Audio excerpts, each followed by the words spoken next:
Oi boys, welcome to another video on the channel. It all comes down to this. Your 2023 grand final will be between the Brisbane Broncos and the Penrith Panthers, who are on the verge of GOAT status, looking for their third premiership in a row. This might be their most challenging one too, because the Broncos have been neck and neck with them all season long. Now, with no reported injuries from either team this past weekend, I think it's safe to assume that both lineups will remain the same, so we will be doing a little deep dive into how we think they'd look, give our predictions. But before we do, let's go ahead and recap the weekend that was and how we went with our predictions. Alright, so in game 1, it pretty much went how we thought it would. The Panthers almost dropping a 40 piece on the Storm, 38 points to 4. And yeah, we just questioned whether the Storm could hang with them. Don't get me wrong, they did have their opportunities in the first half. They kept dropping the ball. Not only that, they were giving Penrith free piggybacks out of their own end, and you combine that to the unforced errors, the penalties. Against a side like Penrith, they will almost always make you pay for it. And they did. The Panthers were solid through and through. Their completions 41 from 47, 87% to the Storm's 65. As for our picks, like I was saying, we took our Penrith 13 plus, and none of our boys bagged a meat pie. We had Critter first try scorer and Cleary anytime. For game 2, it was another somewhat one-sided affair. The Broncos putting 42 points on the Warriors, who scored 12. 3 tries, no conversions, by the way.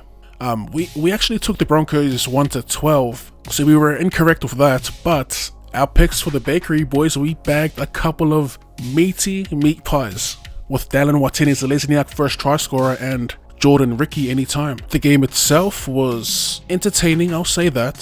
The Broncos weren't as, I guess, smooth as I'd like them to be. They did end with an 82% completion rate, which is pretty decent given the brand of footy that they do play. Much like almost every other game this season, there were some dud calls or some missed calls, forward passes in particular in this game, that I can't wrap my head around how they would miss that. The touchies in particular. I've been saying for the longest, a lot of these referees seem to be a little too tentative, lacking a bit of, I guess, confidence to make calls on the spot. I did see from the big dog next season, apparently they'll be able to review forward passes. I mean, that's the problem with the refereeing these days. They are so bloody reliant on the tick, and I feel like we just don't have enough confident refs in the league.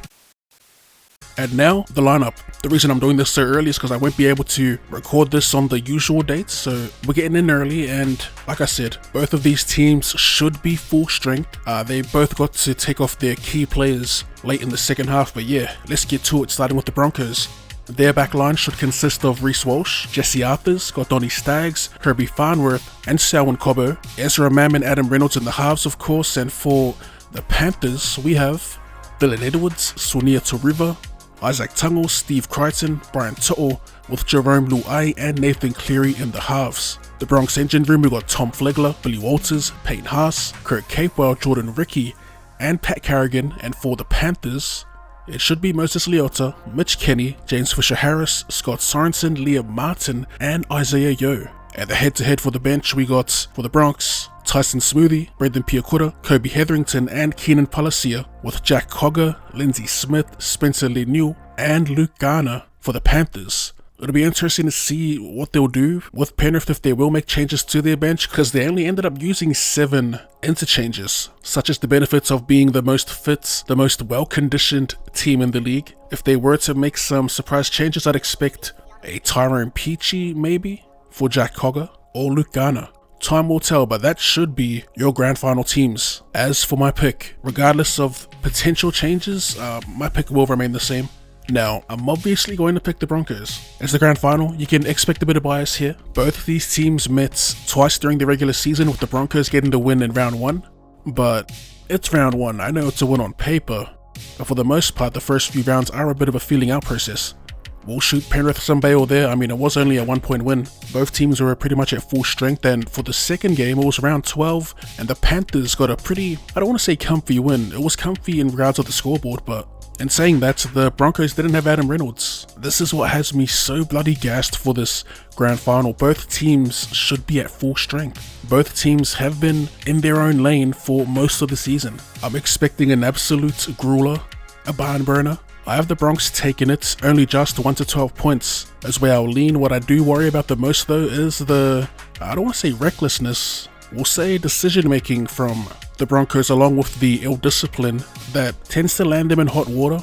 You know, those little errors, those lapses in focus, Penrith, like we saw with the Melbourne, thrive on. You give them an opportunity and most likely they'll convert it into points. So if there were cons about my pick in the Bronx, that'll be it. For the Panthers, I don't really see any cons. Like, they're a bloody well-oiled machine. I hate to say it, but it is what it is. If anything, I'd say their creativity this season hasn't really been like it was the last few years. But in saying that, their ability to adapt mid-game has been pretty bloody tippable. As for like pathways to victory, I think Penrith goes without saying. I've been saying it all season long. We know what to expect, or everyone knows what to expect from them. They just don't know how to stop it. For the Bronx, I think Adam Reynolds is the key in this. Their first game, the Bronx were kind of losing that battle in the middle, and Adam Reynolds was literally kicking their way through their defense. We could see a repeat of that, or good old-fashioned second phase footy. Big risks in that style of play, but they've pretty much been risk takers all season long, so yeah,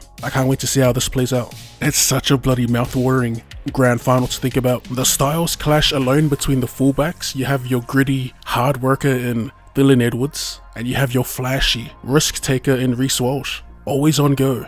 I cannot wait. But yeah, we're going to wrap it up there. I'm on the Broncos 1 to 12, and for the Bakery, first try scorer, we had him last week, and we'll jump on him again. In big games, he tends to sniff the white line, if you will. Shout out Val Holmes. I'm talking critter. And anytime, we'll mosey on over to the Broncos side of the field and put our faith in Gordoni Staggs to bag a meaty for himself. That's all I've got. As always, boys, if you do have any tips and predictions of your own in this grand final, go ahead and let us know in the comments section down below. And if you enjoyed that and would like to see more rugby league related content, or more content in general, go ahead and drop your boy a cheeky sub. There's going to be plenty of content for the off season. Thanks for tuning in, and I'll see you